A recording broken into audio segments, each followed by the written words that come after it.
Welcome to A Forward. Come on in and we'll take a look at DuckTales.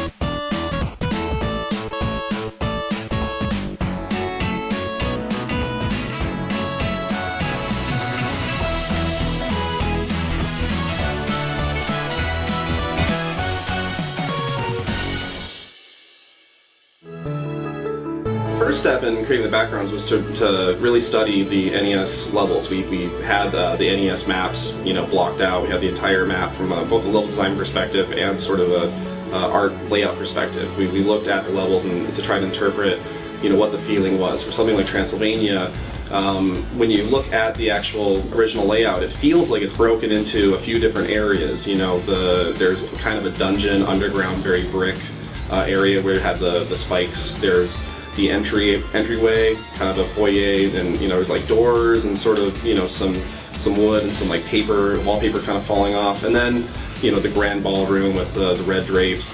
And so we really sort of broke down those sections and tried to break levels into 2 to 3 individual parts or pieces and unique tile sets.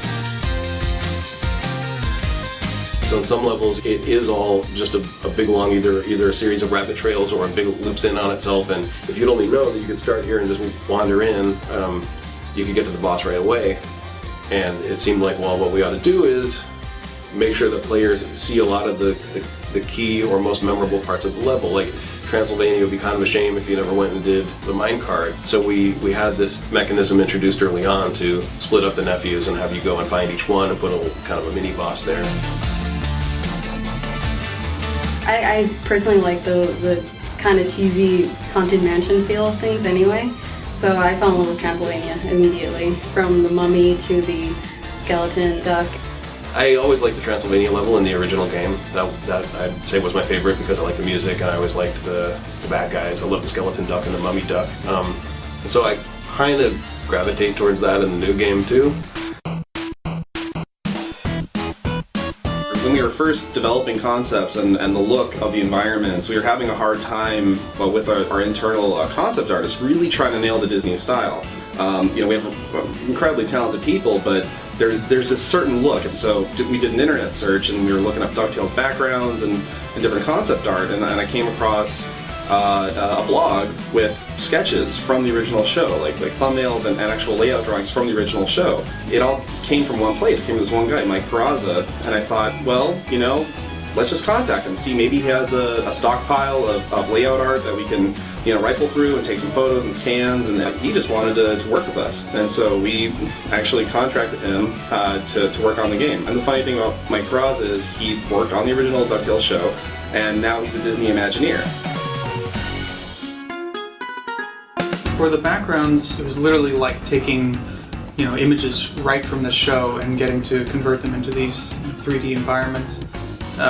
So it was absolutely a blast getting to sort of cut them up and place them together to create, the depth that you see in the game. And we would take the individual layers of that mountainscape and just sort of subtly take out, the contours of that mountain, make the forms that are closer to the camera actually come out towards you with really basic geometry, but the effect was actually really powerful. We have an employee who worked at Disney Television as a background painter for 10 years. And so after Mike Peraza would do the layouts, we would give it to our background painter, and he would paint the backgrounds to just look like the show. And he had DuckTales open in the background. We're watching the original episodes like while he's working on our DuckTales painting. So we started, rather than just with a concept, we started with what would be a finished background painting for the show, with every detail meticulously painted. It's funny, it ended up being very similar to the way old cell animation was done, with multiple layers for the backgrounds to start scrolling. So all the paintings are as high quality as you would do for something that would be completely flat and traditional, like some of the past 2D HD games we had done.